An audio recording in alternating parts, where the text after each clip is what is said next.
I rented the cabin because it was cheap and because I needed somewhere quiet where my phone would not work well. It sat at the end of a Forest Service road that had not been graded in years. The last mile was ruts and loose stone. Pine needles covered the roof. The porch sagged on one side. The lock worked.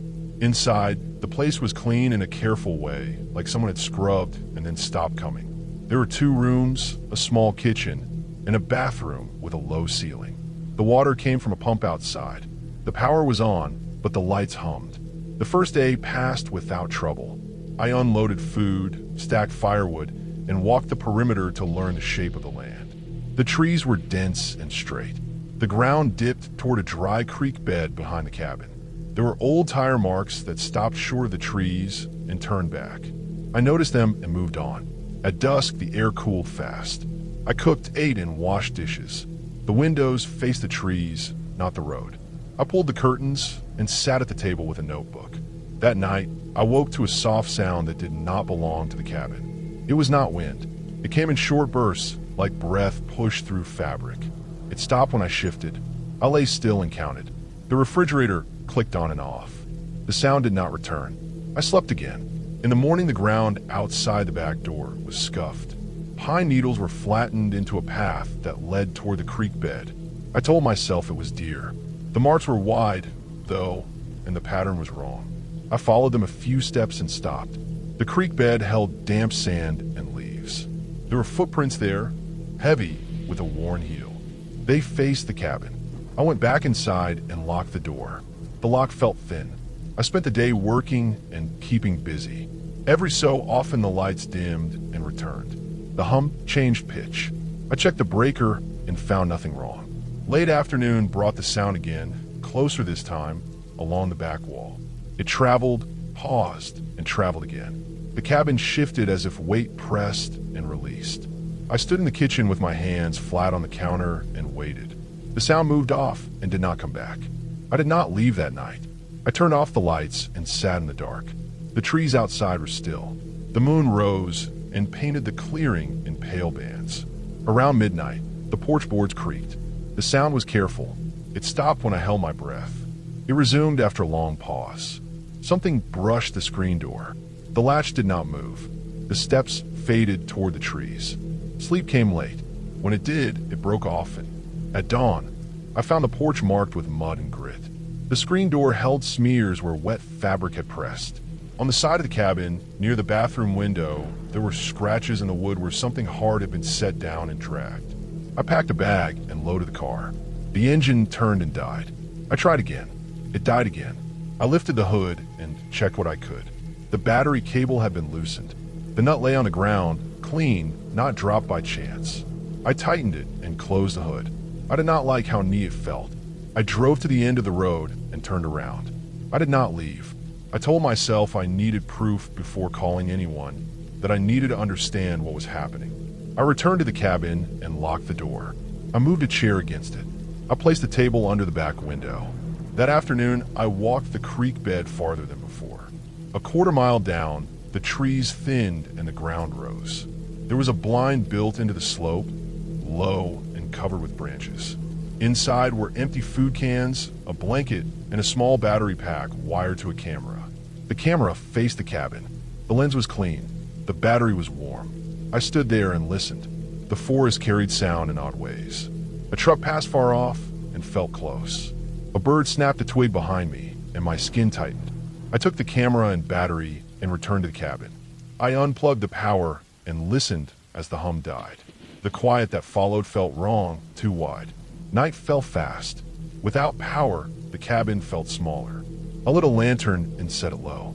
I sat on the floor and waited. The first sound came from the roof, a careful slide that stopped and started. Pine needles fell. The scrape moved to the back wall. The cabin shifted. The pressure returned, heavier now, and held. Wet sounds followed, fabric and skin against wood. The bathroom window rattled once and stopped. The table under it did not move. The porch creaked again. A shadow crossed the curtain seam, tall and narrow. It paused. The latch stayed put. The shadow leaned close, close enough that I could see the edge of a hood and the dull shine of a zipper. I stayed still. The lantern hissed softly. The pressure eased. The shadow moved away. Footsteps circled the cabin, slow and testing. They stopped near the front. The sound of metal followed, light taps, then nothing. Time passed. My legs cramped. I did not move. When dawn came, it brought rain. The forest softened. The marks outside the cabin blurred. I went out and checked the front. The lock held. There were fresh scratches near the handle, shallow and even like someone had tried keys that did not fit. I drove out as soon as the light felt solid. At the ranger station, I handed over the camera and described the blind and the tracks. They took notes and made calls. Later, an officer found a man living along the creek, moving between blinds, watching cabins, loosening cables, testing locks. He had worked construction once. He knew tools and patience. He chose places where people came alone and stayed quiet. I did not return to the cabin. The explanation did not make the nights feel smaller, but it put edges on them. The sounds had weight and cause. The pressure on the wall had a body behind it. The watching had a lens. When I sleep now, I notice small noises and measure them. I lock doors and check windows. I do not look for shapes where there are none. I look for marks on the ground and places where someone could stand and wait. I rented the cabin because it was cheap and because I needed quiet after my divorce. I wanted distance from my old house, from the court paperwork, from the sound of other people breathing in nearby rooms. The listing showed a low structure tucked into trees, single story, pitched roof, 1 bedroom, with stove and propane furnace. It was advertised as remote, which I understood too late meant there were no neighbors for miles. The owner handled everything through short emails and left the key taped under a loose plank on the porch. He warned me the furnace had a knock I should not worry about. The road was a narrow gravel cut through spruce and pine. Snow covered the shoulders, but the path itself had been cleared a few days earlier. My tires were the only fresh tracks by the time I reached the turnoff. The cabin sat in a small clearing, trees pressed close on all sides, the kind of place where sound does not travel far. The porch boards creaked under my boots. The plank with the key was easy to find. 1 nail was bent, and the board lifted with 2 fingers. The key was cold and slightly damp. The lock turned smoothly, which felt practiced. Inside, the air smelled stale and faintly metallic. Old heat, old dust. The furniture was sparse and sturdy, all mismatched pine. A couch with flattened cushions. A table scarred by cuts. A narrow bed pushed against the far wall of the bedroom. Headboard under a low window that looked out at trees and snow. The furnace sat in a closet off the main room. Propane tank outside. I checked for mice droppings and water damage out of habit. I checked the windows. All latched. I set my bag down and walked the perimeter again, listening. Nothing but wind through branches. The first evening passed quietly. I cooked on a small stove and read by a lamp until my eyes burned. The silence felt thick. It pressed in when I turned the lamp off. The furnace kicked on a few times. I heard a knock, then a single dull sound like a fist against wood. It came from the wall near the floor. I remembered the warning and did not react. Pipes knock. Old furnaces knock. I slept. I woke just before 1 a.m. to a sound that was wrong. The time on my phone read 12:46 a.m. The knocking was back, but it was not the furnace. It came from inside the walls, not the vents. It moved. It started near the corner by the kitchen, then paused, then resumed a few feet higher. It was irregular, spaced out, careful. It sounded like someone testing spots, listening for hollow spaces. Wood gives a different sound when struck over a stud. Anyone who has ever hung shelves knows that. I lay still and counted breaths. The cabin had settled. No wind gusts. No animal sounds. The knocking stopped after a minute. I waited longer. My body stayed tense. When nothing else happened, I reached for my phone and sent a message to the owner describing the noise. The screen glowed and then went dark. No response came back. Morning light made the cabin feel ordinary again. I told myself stress sharpens attention and turns normal sounds into threats. I made coffee and stepped outside. The cold bit of my face. The snow around the cabin was smooth except for my own tracks from the night before and a shallow drift where wind had piled it against the steps. I walked a slow circle around the structure. The foundation was concrete block. No crawlspace door that I could see. No broken boards. The propane tank sat to one side, half buried in snow. The trees stood close, branches heavy. I did not see footprints. The second day, I tried to work. I unpacked my laptop and files and sat at the table. The quiet helped for a while. The knocking did not return during the day. The furnace ran and made its dull thump near the floor, always in the same place. I could tell the difference now. That night, I locked the door and checked the windows again. I left the lamp on low and lay in bed staring at the ceiling. I slept lightly. Sometime before dawn, I woke without knowing why.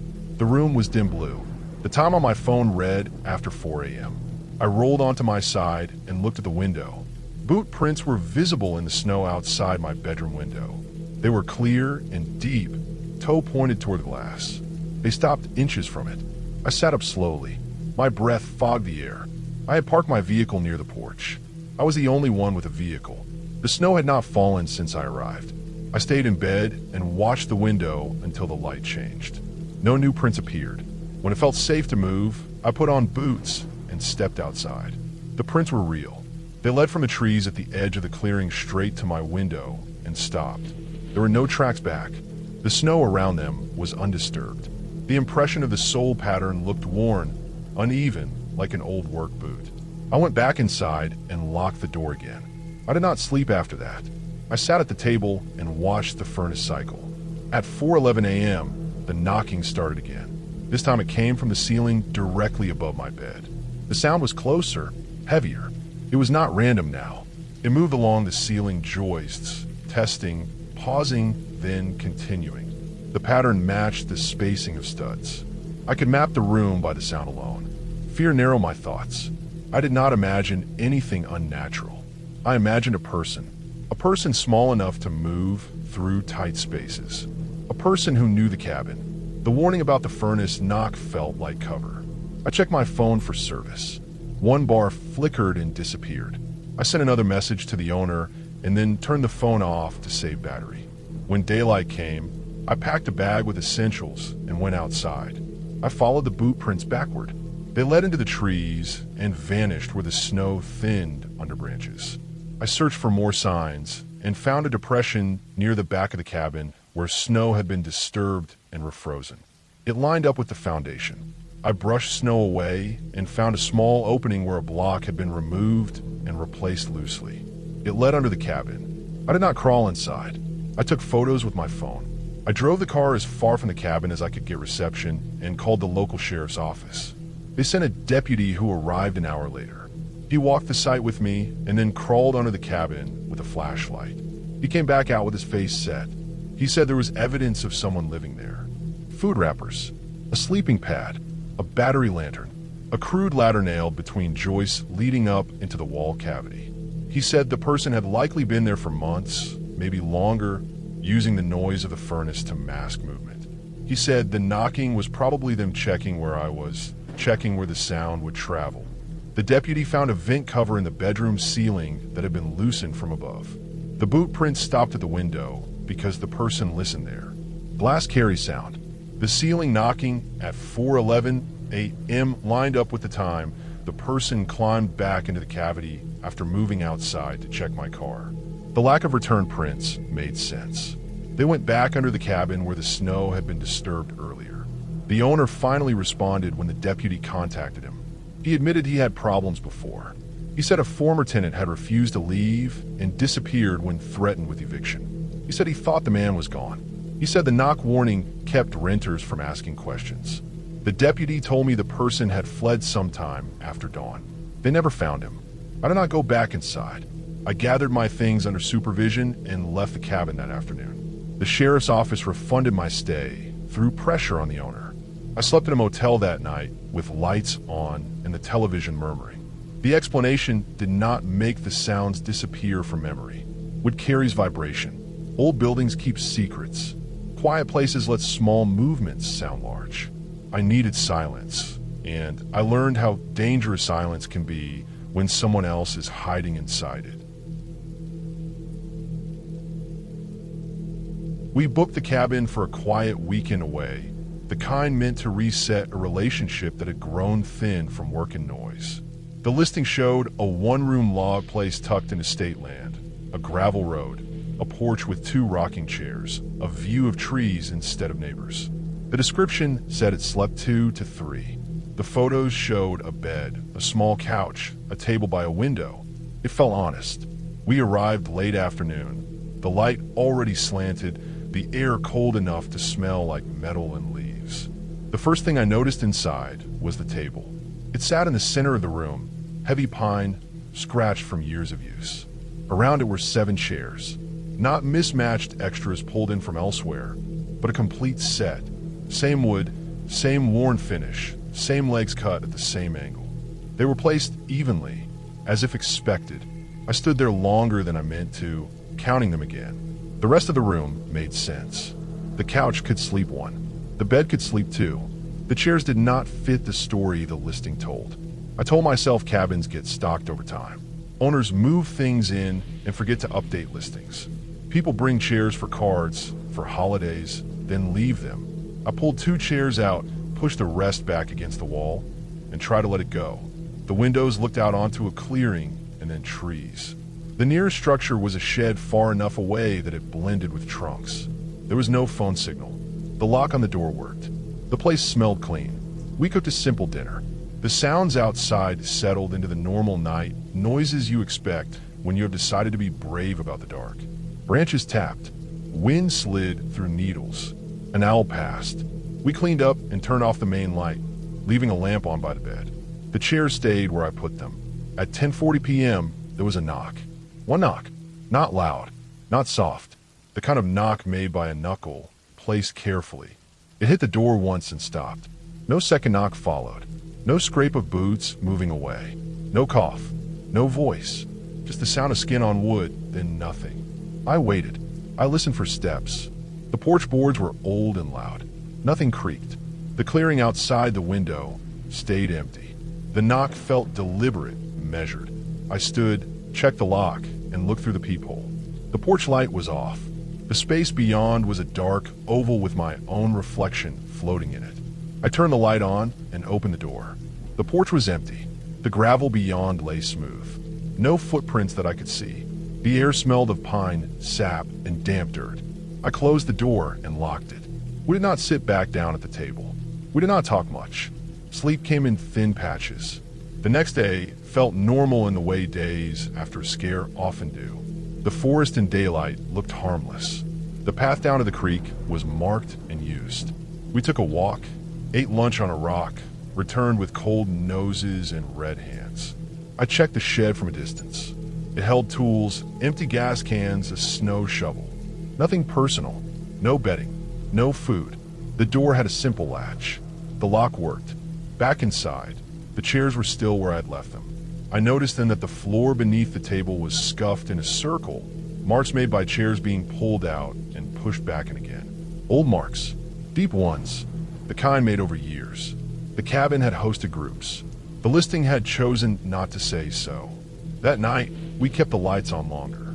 At 10:40 p.m., the knock came again. One knock, same place on the door, same weight. The timing was exact enough that I checked my watch after, thinking it might be wrong. It was not. I waited longer this time before opening the door. I turned on the porch light first. The clearing stayed empty. No sound followed the knock. The night felt held in place. I did not open the door. I locked it again, even though it was already locked. I checked the windows. The latches held. I pulled the extra chairs back to the wall and stacked 2 of them. I wedged the table closer to the center of the room, a useless gesture that made me feel better. Sleep came harder. Every small sound stretched. The third day carried a thin edge. We walked again, farther this time, following a loop marked on a faded map tacked by the door. The trail showed signs of use, boot prints pressed into damp spots, broken twigs, the kind of evidence that means people passed through without stopping. The cabin sat close to the trail. I had not thought about that before. When we returned, the door was locked. The windows were closed. Inside, the chairs stood as I'd left them. I checked the guest book on the small shelf by the door. It was thick with years of entries. Most were brief. Names, dates, thanks for the quiet. A few complained about the road, The cold, the lack of signal. Nothing about extra chairs. Nothing about knocks. That night, we sat on the bed with our backs to the wall. At 10:40 p.m., the knock came again. Same single knock. Same silence after. I did not move. I did not turn on the light. The lamp was already on. The knock did not repeat. No other sound followed.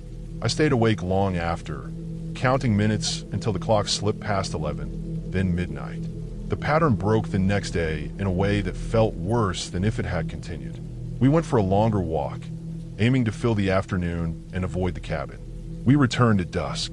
The porch light was on. I was sure I had turned it off when we left. Inside, the table sat centered again. All 7 chairs were pulled out evenly, each one angled toward the table, as if someone had been preparing for a meal. None were stacked. None were against the wall. They formed a ring. The guest book lay open on the table. A new page had been used. The ink was dark and wet enough to shine. The handwriting was firm and neat. It read, "You sit where you're told." I closed the book. I checked the door and windows. All were locked. No glass was disturbed. No mud marked the floor. The place looked untouched aside from the chairs and the page. I did not sit. We packed in silence. We moved with care, as if any noise might invite another knock.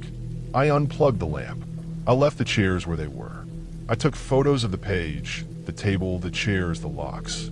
We loaded the car under the porch light and left before dark finished settling. The explanation came later, piece by piece, without drama. The owner returned my message days after we were home. The cabin had once been a hunting lodge used by a local club. 7 members. They met there every fall. The table and chairs were original. The club dissolved after an incident that never made the paper but lived in rumor. A dispute over land access had escalated. A man not part of the group had been confronted on the porch late at night, told to leave. He had knocked once. He had not left. He had been hurt badly and survived. He had spent time in recovery nearby. He had developed routines, habits that kept his mind steady. He walked the trails. He knocked once at the same time each night, a practice he said grounded him. He returned to places that felt unfinished. The owner admitted to knowing about the knocks. They said it was harmless. They said the man never entered when guests were present. They said he sometimes moved the chairs when the cabin was empty, resetting them the way he remembered. They said the guest book message was not new. They said it appeared now and then, always in the same hand, always on a fresh page, always after someone rearranged the chairs. I asked how he got inside. The owner said the lock was old. The latch on the shed held a spare key. They said they meant to fix it. The details fit. The trail traffic. The exact timing. The care taken with the chairs. The lack of forced entry. The message read like a rule, not a threat. A man clinging to order in a place where order had been taken from him. I still think about the knock, the restraint in it, the way it asked without asking. We did not sit at all after that because we did not belong at that table. The cabin was not meant for us, no matter what the listing said. I booked the cabin 2 days before Christmas because the city had gone silent and my deadline had not. Every hotel within driving distance was full. This place showed one opening and a warning about weather. The photos looked honest. Pine walls, a desk near a window, a wood stove. The listing said no refunds during storms. I clicked confirm without thinking. Writing needs space, and I was tired of hearing other people breathe. The drive took longer than the map promised. Snow started halfway up the pass and kept thickening. The road narrowed and the trees closed in. The radio lost signal. My phone dropped to 1 bar and stayed there. By the time I reached the turnoff, it was dark and the snow was coming down sideways. I parked beside the cabin because the drive was not plowed. The wind shoved against the car when I opened the door. I carried my bag in 2 trips. The cold burned the inside of my nose. The cabin smelled like dry wood and old heat. Someone had left the thermostat low. I turned it up and fed the stove. The power worked. The lights flickered once and settled. I walked through each room with my boots on, tracking snow across the floor because I did not want to take them off yet. 1 bedroom, a small bathroom, a kitchen with a clean sink, and a desk facing the trees. The place felt used but cared for. I set my bag down and made tea. The wind pressed snow against the windows in soft bursts that sounded like breath. I went to the bedroom last. The bed was narrow and the frame was thick pine, worn smooth where hands had grabbed it. I dropped my bag and noticed the carving near the headboard. It sat on the inside edge where a mattress would hide it. I leaned closer and felt the hair on my arms lift. My name was there, first and last. Same spelling, same crooked I always make without noticing. The cuts were shallow and old, darkened with oil and dust. I ran my thumb along the letters and felt the grooves catch skin. I have a common first name and a less common last one. Together, they are not rare, but the A stopped me. I have written it that way since childhood. Teachers corrected it. I never fixed it. I told myself the obvious things. Coincidence, past guest, a shared habit. I moved the mattress to check the rest of the frame. No other names, no dates, no jokes, just mine, tucked where only someone changing sheets would see it. I pulled the mattress back and made the bed. I washed my hands longer than needed and dried them twice. The storm tightened around the cabin. The wind howled and then dropped into a steady push. Snow piled against the door. I ate a simple dinner and sat at the desk. The trees outside bent and straightened. The world shrank to the circle of light on the page. Writing came slow. My head kept tilting toward the bedroom, as if the carving had weight. Around midnight, the power blinked again. It held. The heat rose, and the room smelled faintly of sap. I checked my phone. No signal. I put face down and kept working. The clock on the stove glowed green. I looked at it more than once. Time stretched and snapped back. Sometime after 3, I lay down without changing clothes. The sheets were clean and cold. The wind rattled the eaves. Sleep took me in shallow pieces.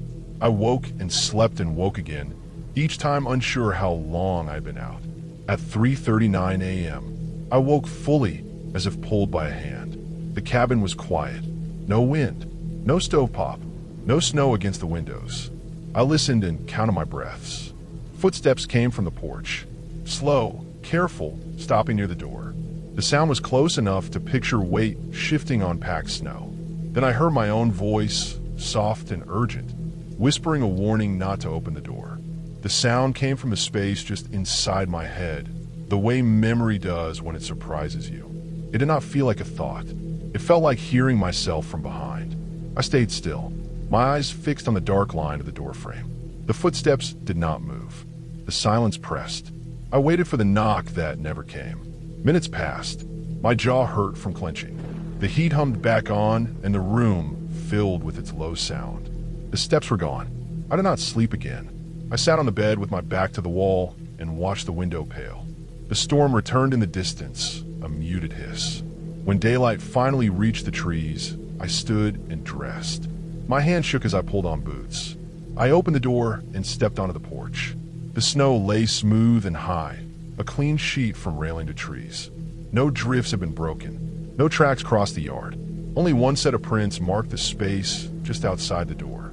They faced away, deep and clear, leading toward the tree line. They did not circle or pause. They did not come toward the cabin at all. I followed them a short distance until the wind erased the edges. They ended without fanfare. I stood there until the cold numbed my feet. Then I went back inside and locked the door. I packed fast. While I worked, I noticed small things that had blended into the place. The lock on the door was newer than the rest of the hardware. The porch light had a motion sensor. A narrow trail led from the trees to the back of the cabin, half hidden under snow. The woodpile had been res-tacked recently. Someone had been here before the storm and knew it was coming. I searched the drawers and found a binder under the sink. Maintenance logs, snow removal schedules. A name appeared again and again under owner and caretaker. It matched my last name, a different first name, a cousin I had not seen since childhood who had moved north years ago. The phone number was local. I tried it. No signal. The explanation settled as a shape rather than a story. The carving was not a message from nowhere. It was familiarity turned inward. A shared hand. A habit passed down without thought. The voice was not another person. It was my own fear finding the quickest path to language. The footsteps belonged to someone who knew the porch and knew when to leave no trace. The prints led away because the approach had been scrubbed clean by the wind that night. The snow fell hard in one direction. It erased what came before and spared what followed. I left as soon as the road opened. At the bottom of the pass, my phone lit up with missed calls from an unknown number. I did not return them. I emailed the platform later and canceled the rest of the stay. No refund came. Back home, I finished the work I had gone there to do. I stopped carving my name into things. I changed the way I write the A. When I sleep now, I listen for the quiet after a storm, and I trust it when it tells me to stay inside. I went up in November of 2014, after the first real cold locked the ground and the bugs were gone. The Upper Peninsula does that thing where the sky stays low and the light never feels finished. I drove the last 2 miles on a logging road that had narrowed since I was a kid, alder and young pine, leaning in like they wanted to close it off for good. No tire tracks, no footprints. The cabin sat where it always had, on a rise above a black spruce bog, the lake just visible through the trees when the wind moved the branches. My uncle disappeared during deer season in 2008. Search crews came and went. They found his truck by the trailhead and nothing else. No blood, no gear, no body. The cabin stayed in the family because nobody wanted to touch it. I volunteered to clean it out before we sold the land. I told myself I needed the money. That wasn't the real reason. The door still opened with the same stiff hinge. The smell inside was dry wood and old iron. No rot, no mold bloom. The stove was cold, ash gray, with a half-burned log inside. The calendar on the wall was still on November 2008. Days crossed off in pencil until the 10th. His boots sat under the bench. One lace had snapped where it had been knotted too tight. I kept noticing small signs of a routine stopped mid-motion. A spoon left in the sink. A deck of cards missing the jack of clubs. The freezer was in the corner, plugged into a dead outlet. I opened it expecting stink and flies. Instead, I found neatly wrapped venison, labeled with dates, in his blocky hand. The packages were hard as rock, rimed with frost, the paper clean. The cold had held. The cabin sat in a pocket that never really warmed, even in summer, and the freezer had been packed tight. It wasn't magic. It was geography and luck. I told myself that, closed the lid, and wrote it down in the notebook I brought so I wouldn't forget to tell the realtor. The radio was an old weatherband unit with a cracked plastic face. I didn't touch it. At 6:17 p.m., as the light faded and the woods went flat and gray, it turned on by itself. The tone cut clean through the cabin, then the voice came on, clipped and formal, listing counties and wind speeds. The date scrolled across the tiny screen, wrong by 6 years. November 2008, the day my uncle vanished. I didn't jump. I felt cold behind the eyes. Weather radios have battery backups. They have alert memories. Some of them replay the last alert if the internal clock glitches when the power drops. The time matched because the clock had stopped when the batteries died. I pulled the back off and found corroded AAs, white crust thick on the contacts. I took them out and set them on the table. The radio went quiet and stayed that way. I wrote that down too. I worked until dark, hauled trash, sorted tools. The place felt smaller once things moved. Outside, the lake made that hollow knocking sound as ice formed along the shore. I ate standing up and didn't turn on a lantern until full dark, saving fuel out of habit I didn't need anymore. Sometime after midnight, something dragged across the roof. The sound was not scraping branches. It had weight.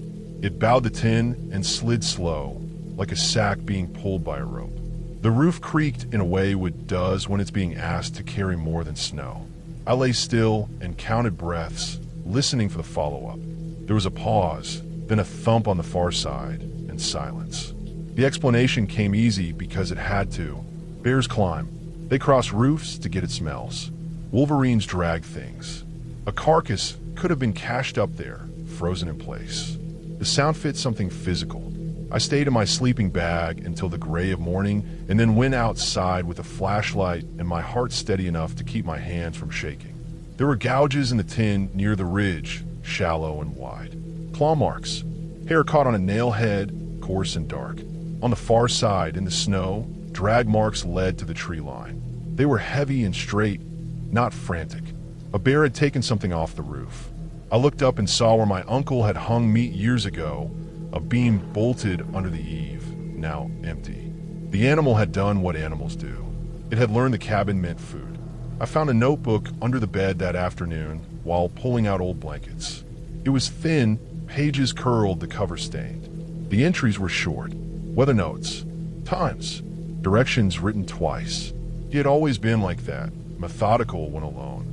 The last entry sat alone on the page. It learned my voice today. There was no flourish, no explanation. I sat on the floor and waited for the line to change in my head. It didn't. The second night was quieter. The roof stayed still. The radio stayed dead. The cold settled deeper. I finished packing what mattered and left the rest for a dumpster run in the morning. I slept light and dreamed of nothing. At dawn, I followed the drag marks into the woods. It led to a tangle of blowdown where something had been fed on and abandoned. There were bones there, old and new mixed together, and scraps of paper chewed soft. A tag from a jacket I recognized. A watch face with the band torn away. I didn't touch anything. I marked the spot on my map. On the way back, I heard my name. It came from above, from the tops of the trees where the wind combed the needles. It wasn't clear. It wasn't a shout. It had the shape of my uncle's voice because my uncle had taught me my name and because memory fills gaps without asking. I stood still and listened until my ears hurt. A raven lifted off from a dead pine, wings loud, and circled once before settling again. Ravens live long. They watch. They copy sound because it brings them food. Hunters call. Hunters curse. Hunters talk to themselves. An animal that stays near a cabin hears a man alone speak to the walls and learns the useful parts. The notebook line made sense then, not as fear, as a note, a thing observed and logged because that's what he did. I called it in from town. The deputies came with a conservation officer. They found more bones deeper in, scattered by years and teeth. No sign of a struggle near the cabin. No crime. A man went into the woods alone in November and didn't come back. The animals finished the story. Before I left for good, I went back once more to the cabin. I took the radio with me and the notebook. I cleared the beam under the eave and patched the holes in the tin so nothing would have reason to climb again. I emptied the freezer and buried the meat far from the lake. I locked the door and nailed a board across it, not to keep things out, but a signal that there was nothing left to learn here. On the drive out, a raven paced the truck from tree to tree for a while, then fell back. The road widened. The sky lifted. The place returned to being what it had always been. A cold pocket that keeps what it's given and teaches the rest to listen. I volunteered for the placement because it looked clean on paper and because I needed the hours. The trail maintenance program had a short list of sites no one wanted anymore. Most were remote shelters or in used ranger cabins. One was a decommissioned fire lookout on a granite ridge that sat above a network of abandoned logging roads. The structure had been retired years earlier after satellites made its role redundant, but it still stood because tearing it down would cost more than leaving it to weather. They needed someone to inventory tools, clear brush along the access trail, and log structural issues before winter. I signed up without asking many questions. The hike up took most of the day. The trail climbed through second-growth forest, then into sparse pine and exposed rock. The air thinned and dried. By the time the lookout came into view, the sun had dipped low enough to stretch shadows across the slope. The building looked smaller than I expected, a square cabin balanced on steel legs, with a wraparound catwalk and windows on all sides. The stairs creaked under my weight. The door stuck before giving way with a sound like tearing fabric. Inside, the space smelled of dust, old oil, and cold metal. A cot was folded against one wall. A small propane stove sat under a window. The radio console was mounted near a desk that held a ledger, maps pinned with fading tape, and a clock that ran fast by a few minutes. The radio was the only link left to the ranger station down the valley. No cell service reached this height. The program briefing made that clear. The radio was supposed to be used only for scheduled check-ins or emergencies. I unpacked, logged my arrival time, and ran a basic inspection. The windows sealed well. The stairs showed rust, but no missing bolts. The antenna outside was intact. I tested the radio once, heard a brief burst of static, then shut it off. The silence after was deep. Wind pressed against the glass. The building shifted with small pops as the temperature dropped. The first night passed without incident. I slept lightly, woke often, listened to the wind move through the guy wires. At dawn, I made coffee, wrote notes, and stepped outside to start work. The days followed a simple pattern. I cleared brush, marked trail washouts, cataloged tools stored in a locked shed downhill. I ate canned food, drank filtered water, and returned to the lookout before dark. I kept the radio off unless needed. The second night, I woke at exactly 2 in the morning. The clock glowed faintly. I hadn't set an alarm. I was aware of my breathing before anything else, slow and shallow after sleep. Then the radio clicked on. It wasn't loud. The sound cut through the quiet with precision, a relay engaging. I lay still and listened. At first I thought it was static, but static has a texture, a grain that shifts.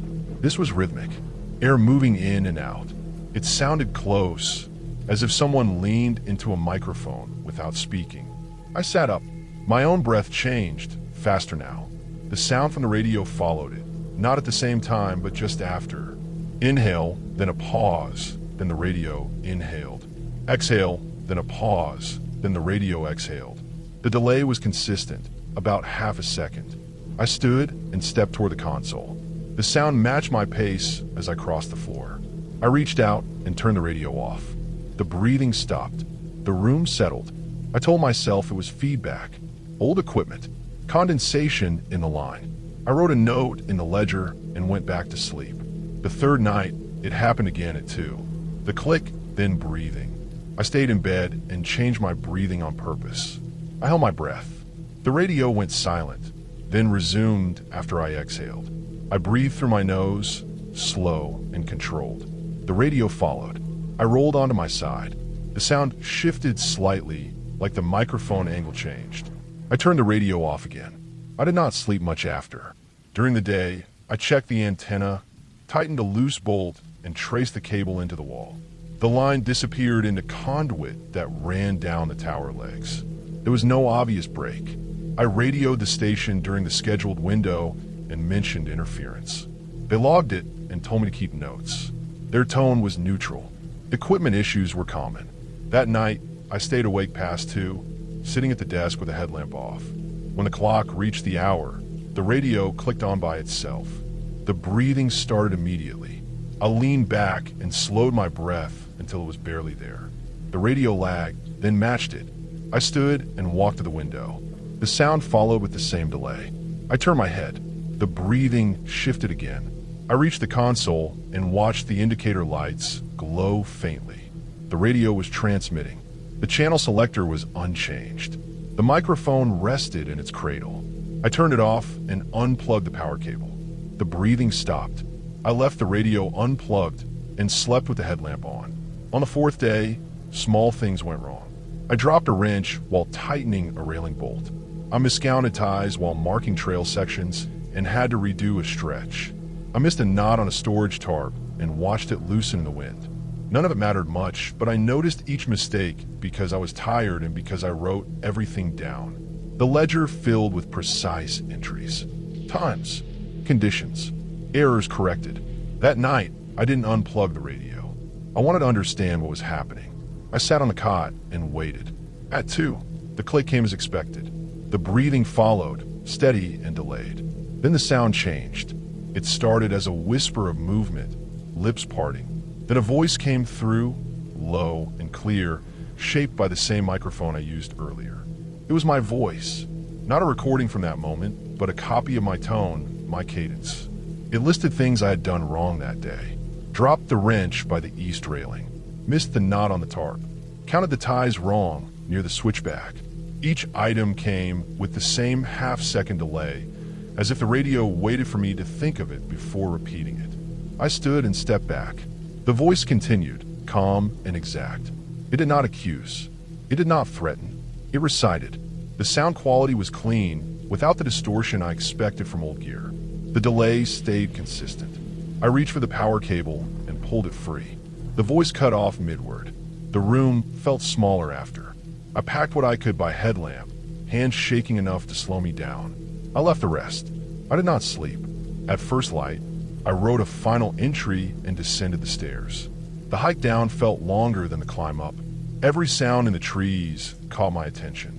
I reached the trailhead by mid-morning and drove straight to the ranger station. I handed over my notes and described the radio behavior in detail. They listened without interrupting and asked for the exact times. One of them left the room and returned with a thin folder. The explanation came together over the next hour. The lookout had been part of a pilot program years earlier, testing remote monitoring during fire season. The radio console wasn't just a transmitter. It had been modified to record ambient sound and rebroadcast it for training analysis. The system used a delay to reduce feedback and allow supervisors to annotate behavior. The breathing was mine, captured by a sensitive microphone and played back with a programmed lag. The voice was assembled from recorded speech patterns logged during previous shifts, including my own check-in earlier that week. The software flagged deviations from routine and generated prompts based on logged errors. The prompts were never meant to play without a supervisor present. The feature should have been disabled when the site was decommissioned. The final detail was the logbook. The station kept a parallel digital log, time-stamped automatically when a radio keyed on or off. The system had recorded my departure at dawn because the radio registered a power loss at that time when I unplugged it to pack. The digital entry synced with the physical ledger template they printed and left at the site weeks before I arrived. My name was added later, but the time stayed. On paper, it looked like I had written it myself. They apologized and filed a report. The lookout was removed from the program list that afternoon. I never went back. I still volunteer, but I ask questions now, and I avoid places where old systems are left running without anyone watching the output.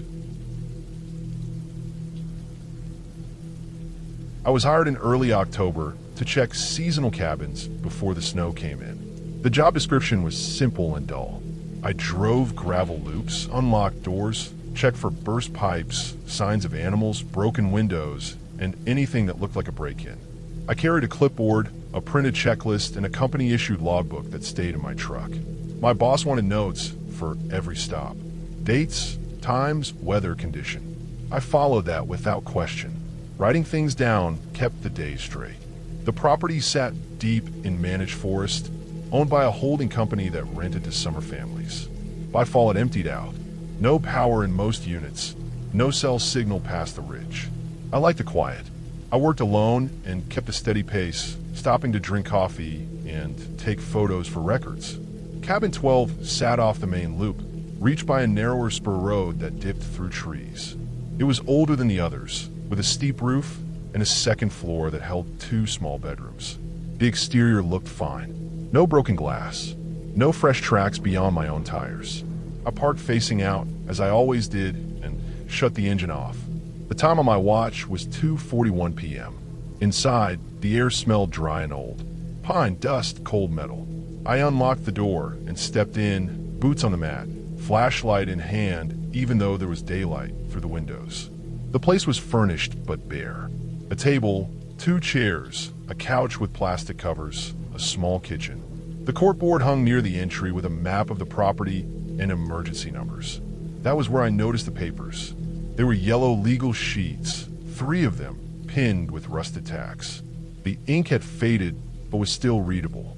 Each page had a date at the top, years before I started the job. Below were short entries, written like field notes. Arrival time, weather, a description of the truck, a description of the person entering the cabin. The first page described a white pickup with a dented rear panel. The second mentioned a green canvas jacket with a torn cuff. The third noted a habit of whistling when nervous, especially while checking locks. I stood still and read them again. The truck matched mine. The jacket matched the one I was wearing, a hand-me-down I used for work. The habit was mine. I did not whistle loudly, just a low tune when my hands were busy. I had done it without thinking since childhood. I checked the dates again. The earliest was 8 years before I was hired. The latest was 5. I had been working warehouse jobs then, living in a city hours away. I had never been on this property before that week. I pulled my clipboard closer and checked the printed checklist for cabin 12. It showed nothing unusual from the last inspection, done the previous fall by a different contractor. I looked at the corkboard backing for fresh pinholes. The holes matched the tacks. The paper edges were curled, dusted the same as the board. They had been there a long time. I moved through the first floor methodically. Kitchen sink dry, pipes intact, cabinets empty, mouse traps untouched, no droppings. The bathroom showed no leaks. The floor felt solid. I wrote notes on my clipboard, keeping my hands steady. I was aware of my breathing and stopped whistling without realizing I had started. The stairs to the second floor were narrow and steep. I climbed them slowly, flashlight angled ahead. The upstairs held 2 small rooms and a short hallway with a linen closet. Everything looked undisturbed. Beds made tight, windows latched, no nests in the corners. I checked the closet last. Inside were folded blankets sealed in plastic and a spare lamp. Nothing else. I returned downstairs and stood near the entry to transfer notes to the logbook. I set the clipboard on the table and opened the book to the next page. The time read 3:02 p.m. when I wrote cabin 12 at the top. That was when I heard footsteps above me. They were not heavy. They moved with a slow, even pace across the second floor, from one room toward the stairs. The sound carried through the open stairwell, wood on wood. It did not rush. It did not pause. I froze and listened. My logbook sat open in front of me, blank lines waiting. I scanned the room without moving my head. The front door was closed. The windows showed trees and light. The sound continued, stopping at the top of the stairs. I did not call out. I did not go up. I wrote that I was alone because the form required a head count and because my hands needed something to do. I signed my name at the bottom of the entry, the pen pressing hard enough to leave a groove. The sound did not come down the stairs. After a few seconds, it moved away, back across the floor, then faded. I waited until my pulse slowed. I walked through the cabin again, checking every room I had already checked. Nothing had changed. No doors open. No new marks. I stood at the base of the stairs and looked up. The second floor was quiet. I decided to leave. I gathered my things, took photos of the corkboard notes for my report, and locked the door behind me. Outside, the air felt colder. The forest was still. My truck did not start. The engine turned once and stopped. I tried again. Nothing. The battery had been fine that morning. I popped the hood and checked the connections. They were tight. No corrosion. I got back in and tried again. The starter clicked and went dead. I sat there and looked at the cabin. One of the windows on the second floor showed movement behind the glass, a shift of light, then nothing. I told myself it was a branch. I went back inside to use the landline listed on the emergency sheet. The phone was dead. The power was off, as expected. I did not have signal on my mobile. I returned to the entry to wait and think. That was when I saw the corkboard again. A fourth yellow page hung beneath the others. The paper was clean, the edges sharp. The ink was dark. It had not been there before. The date at the top matched the day. Below, it was an entry written in the same careful hand as the older notes. It listed my arrival time. It noted the weather. It described my actions inside the cabin in brief, accurate lines. At the bottom, it mentioned the truck failing to start and my habit of checking the battery first. The explanation came together without any sudden insight.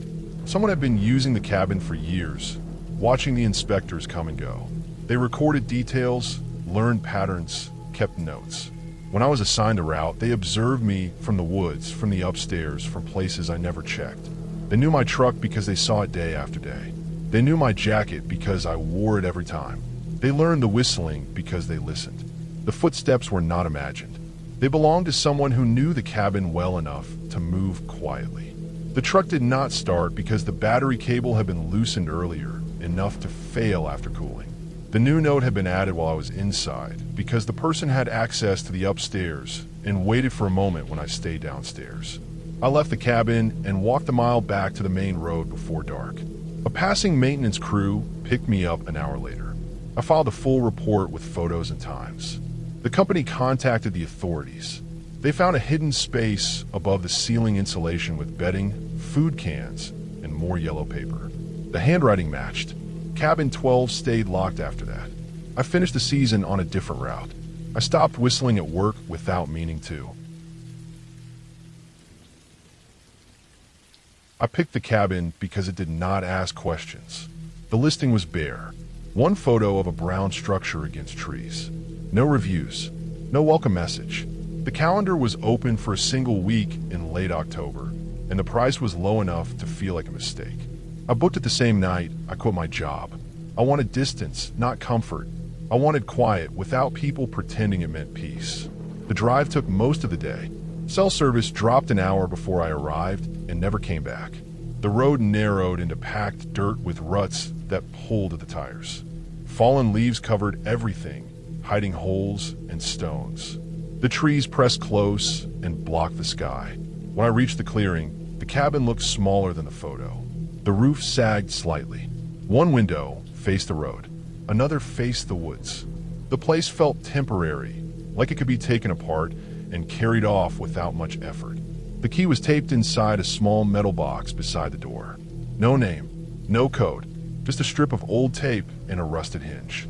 Inside, the air smelled damp and cold. The floor creaked under my weight. The furniture was basic and worn, chosen for use rather than looks. A table with knife marks. A couch with one arm lower than the other. A wood stove with ash still inside. Someone had been there recently. I unpacked slowly. Every sound stood out. The click of my bag zipper. The scrape of my boot heel. Outside, the wood stayed still. No birds. No wind. The silence felt active, like it was paying attention. I told myself that was nerves. I had been carrying stress for months. My body did not know how to stop. I walked the property before dark. The clearing extended maybe 30 yards before the trees closed in again.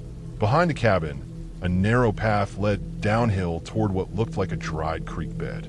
The ground there was packed hard, not from water, but from foot traffic. The leaves were thin and crushed. The path was not marked, but it was used. I followed a short distance until the trees grew thick and the light faded. I did not like the way the woods swallowed sound. I turned back. That night, I ate canned food and sat by the stove. The fire popped and hissed. Shadows climbed the walls and slid back down. I slept on the couch because the bedroom smelled more damp than the rest of the place. I woke several times, each time unsure why. Nothing moved. Nothing sounded wrong. Still, my body refused to rest. The next morning, I found a first sign that made me uneasy in a way I could not brush off. My car door was unlocked. I was sure I had locked it. I always did. Inside, nothing was missing. The glove box was open. The center console lid was lifted. Everything looked handled, but not taken. I checked the ground. The leaves were disturbed near the driver's side, pressed down into clear shapes. The prints were the wrong size to be mine. I told myself someone had broken in, realized there was nothing worth stealing, and left. It made sense. The road was remote, but not invisible. I locked the car again and carried on with my day. I needed the story to stay simple. I worked at the table, writing until my wrist ached. The cabin warmed as the sun rose. The quiet felt less sharp in daylight. Around noon, I heard movement outside. Footsteps, slow and uneven, passing the window that faced the woods. I froze and listened. The steps stopped. I waited for a knock that did not come. After a long minute, the steps moved again, circling the cabin once before fading toward the path behind it.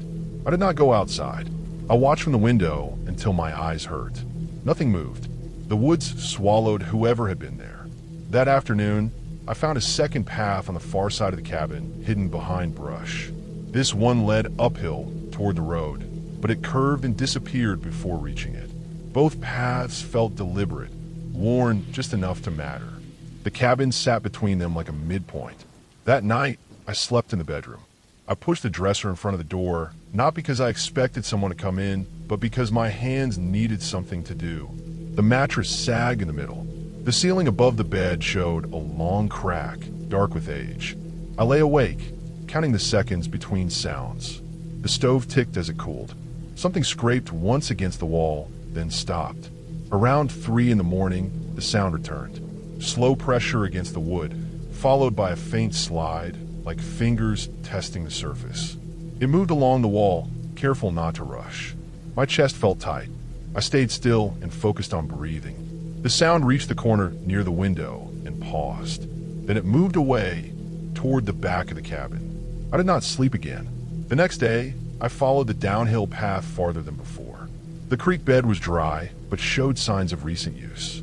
The dirt was compacted.